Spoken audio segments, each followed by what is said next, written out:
I think we're kind of in this phase right now where it's essentially trying to reverse engineer. The ceiling of the King's Chamber are all made with gigantic granite blocks. That's the beginning of the concept because it's vibrating. And I was present at some of these tests and saw for myself. George Howard breathed in clean air, straight from exhaust pipes, amazed by the technology. Malcolm Bendel's team is discovering its potential to revolutionize energy use. Researchers are exploring ancient techniques that challenge modern physics.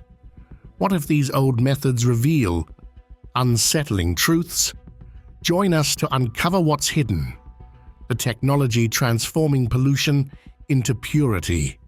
It's quite interesting that the oxygen coming out of the exhaust pipes is perfect for clean, breathable air. It's like the air released is just what we need to breathe easily without any pollution. George Howard noticed this amazing fact while checking out a new technology. He was so sure of its safety that he breathed straight from the exhaust, showing how pure the air was. This technology, discovered by a team led by inventor Malcolm Bendel, seems to challenge what we know about traditional science. They've been testing it in different places like labs and even with the Indian Navy. Not many people knew about it until Randall Carlson talked about it on Sean Ryan's show, which made a lot of people curious.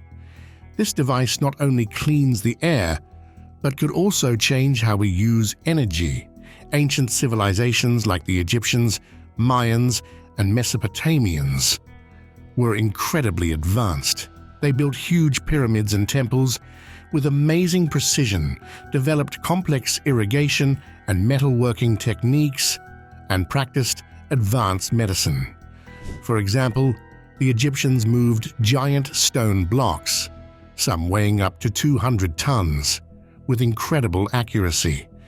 These achievements are still admired and studied for their precision and innovation. The Romans, known for their engineering, built long aqueducts that carried water over great distances using only gravity, showing their deep understanding of hydraulics. Meanwhile, the Mayans were experts in astronomy, creating detailed calendars that guided their farming and ceremonies. The ancient Chinese also invented paper, gunpowder, the compass, and printing technologies long before these were used in the West. Researchers like Randall Carlson and Sean Ryan are studying these old methods to understand and maybe even replicate them with today's technology. This process, called reverse engineering, involves taking something apart to see how it works. By doing this with ancient technologies, researchers can find out what challenges and solutions ancient people faced, showing their cleverness.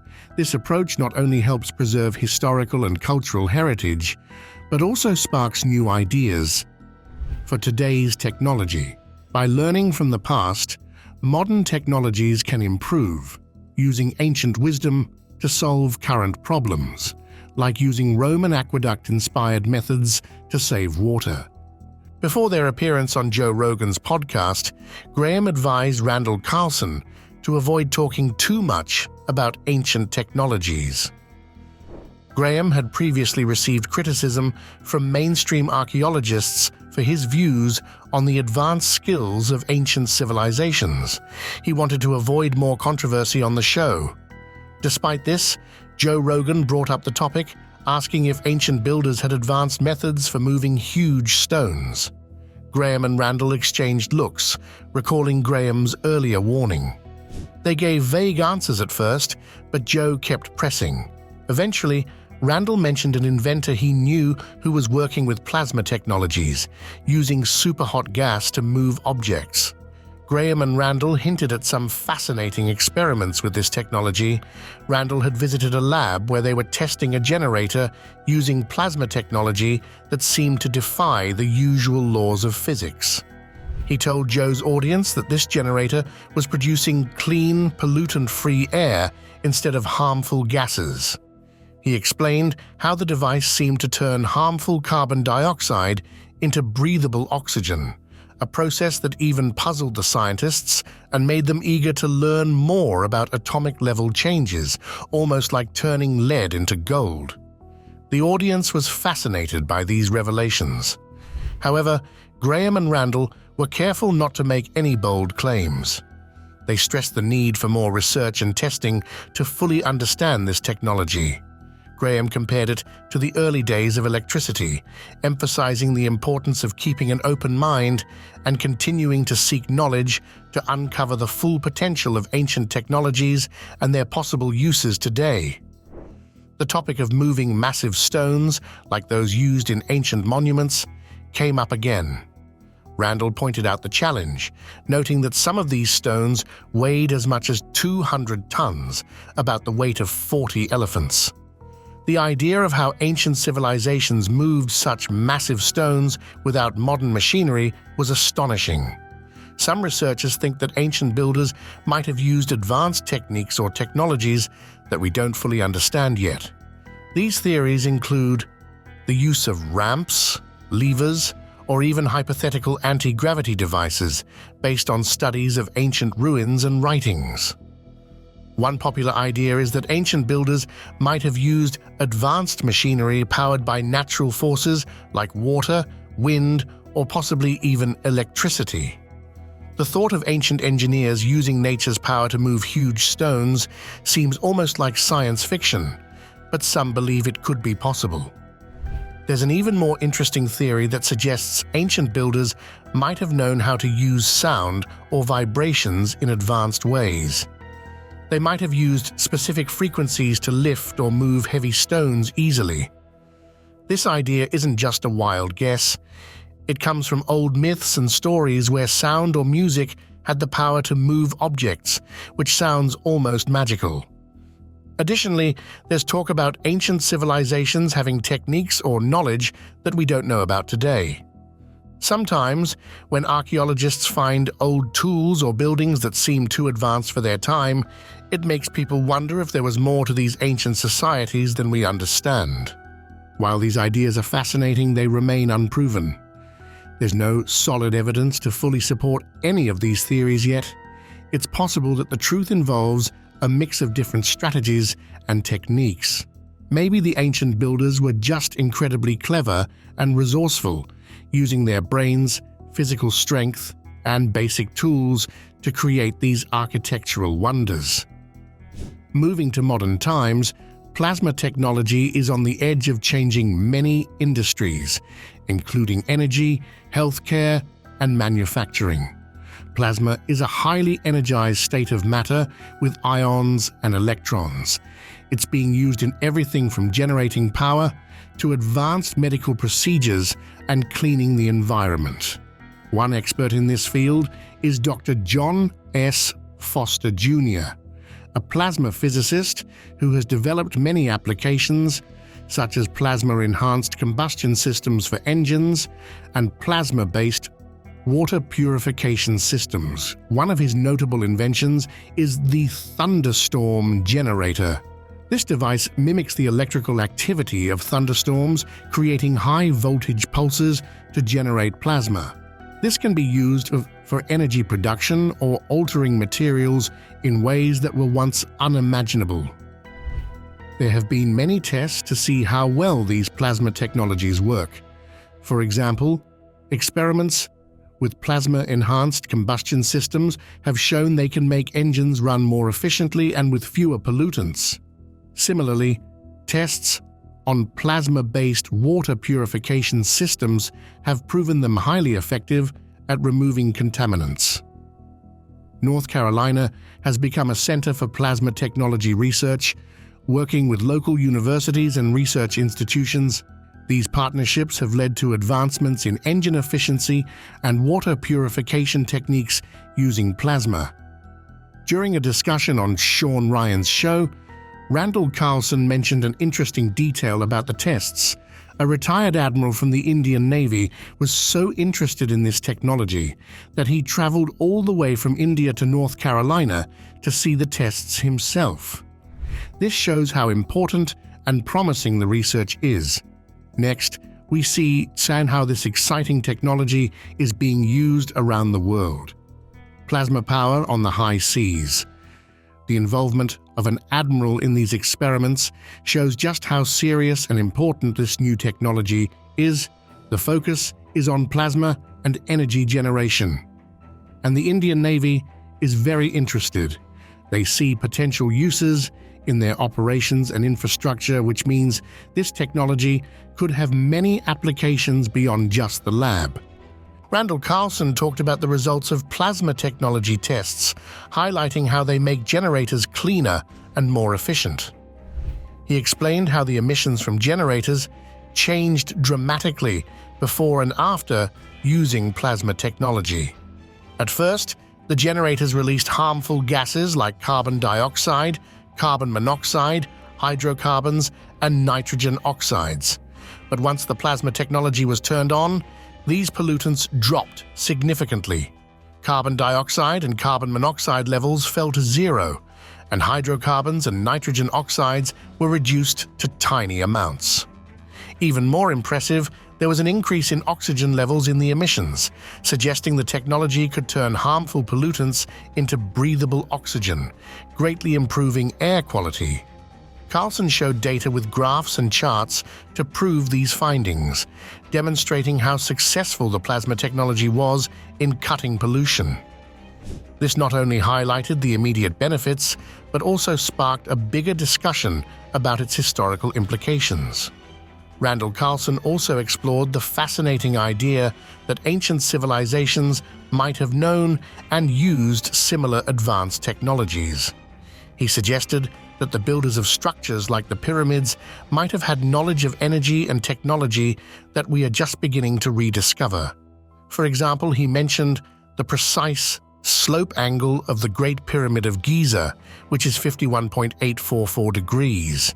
This exact angle suggests a deep understanding of mathematics and physics.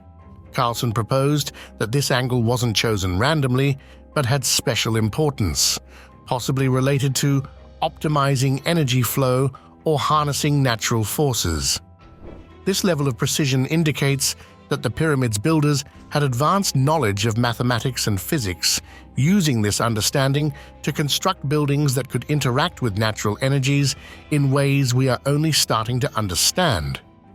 Carlson also talked about energy vortexes, natural phenomena found in tornadoes, whirlpools, and even the way galaxies spin.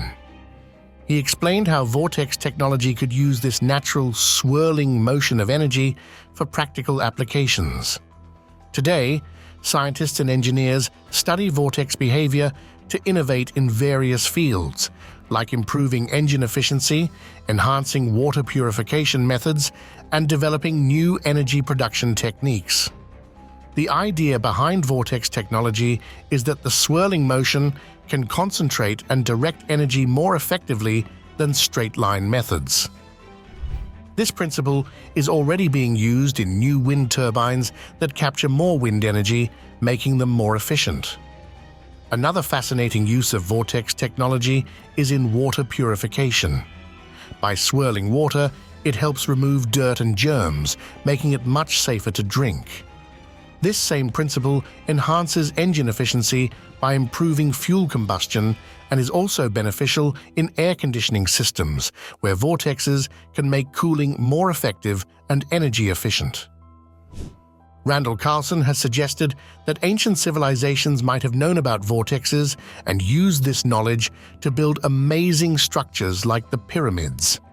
The Great Pyramid of Giza, with its unique shape and precisely sloping sides, might have been designed to create a sort of energy vortex.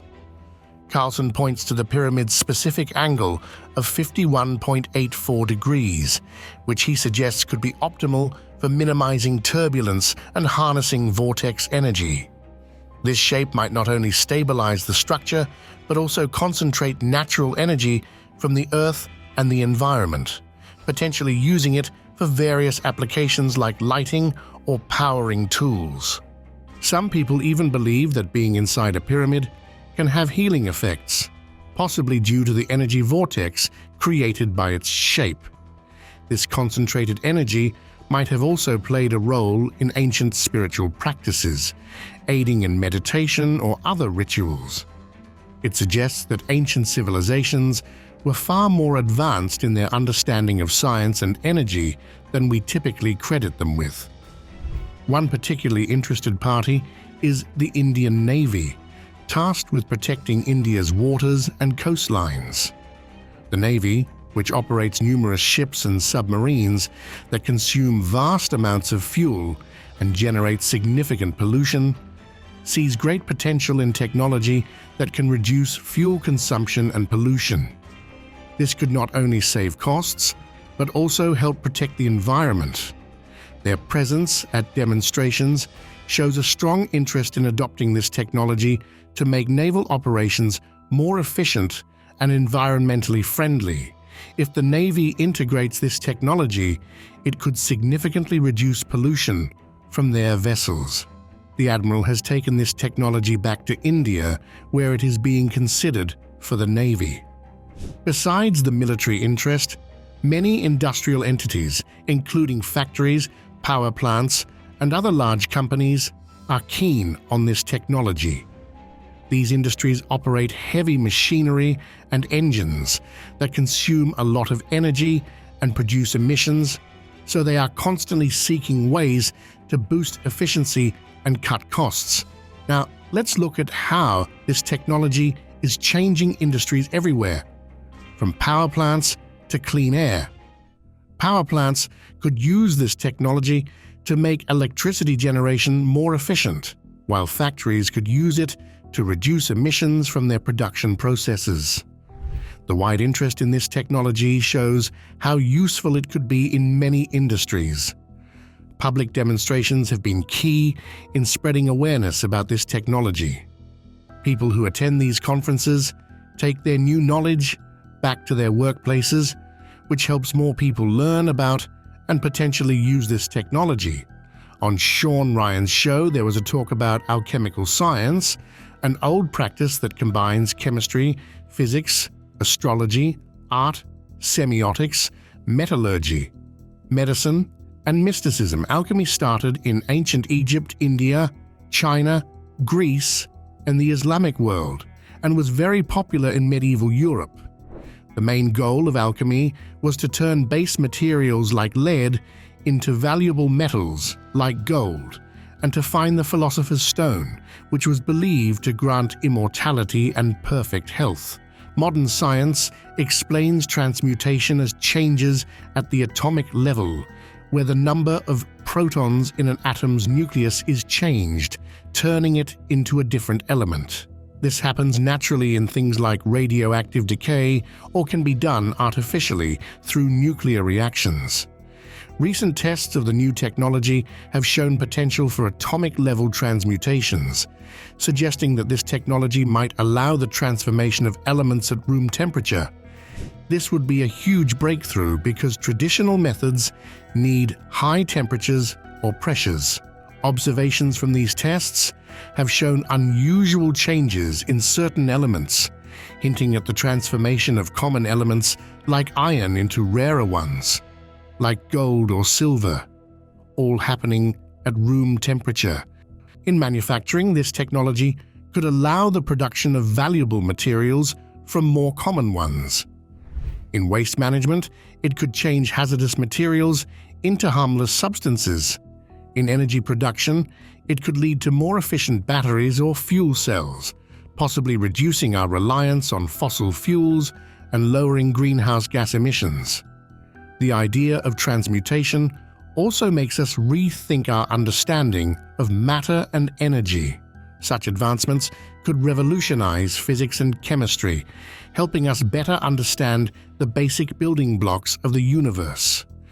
Medical applications are also promising, as the technology could be used to develop new drugs or treatments by changing the atomic structure of materials, leading to medical breakthroughs. However, there are risks. Atomic-level transmutation involves complex processes that are not fully understood and could lead to harmful radiation or dangerous byproducts. To address these risks, extensive research and careful testing are necessary, requiring collaboration among experts in physics, chemistry, and engineering. Randall Carlson also talked about the thunderstorm generator, a machine that can simulate the conditions of a thunderstorm. This device, which includes a primary particle beam acting like a high-speed gun shooting particles, recreates the conditions for a thunderstorm. It shows the raw power and potential of controlled atmospheric phenomena. George Lush, a contractor for the aerospace industry, and NASA, has been involved in analyzing this thunderstorm generator in England. The generator is a complex setup designed to mimic the dynamic environment of a thunderstorm. It offers insights into weather patterns, energy distribution, and potentially even energy generation. Another important part of the thunderstorm generator is the modulating magnetic fields, which are magnets that can change their strength and direction. These magnetic fields control the path of particles from the primary beam, guiding them to specific spots within the generator. Alongside the primary beam, a secondary beam helps stabilize and boost the thunderstorm simulation. Sensors and detectors are placed throughout the machine to monitor things like particle flow and magnetic field strength, providing data that scientists use to fine-tune the settings and improve the machine's performance. The control systems are the brains behind the operation, coordinating all components to ensure everything works smoothly. A strong and reliable energy source is also crucial to power the generator, as creating artificial thunderstorms requires a lot of energy. The thunderstorm generator is housed in a large, special facility designed to protect it from outside disturbances and hazards. Inside, the primary particle beam is contained in a long, cylindrical chamber where particles are accelerated using powerful energy sources like lasers or electric fields. Modulating magnetic fields are arranged around this chamber to direct the high-speed particles precisely. The secondary particle beam helps maintain a steady particle flow, working with the primary beam.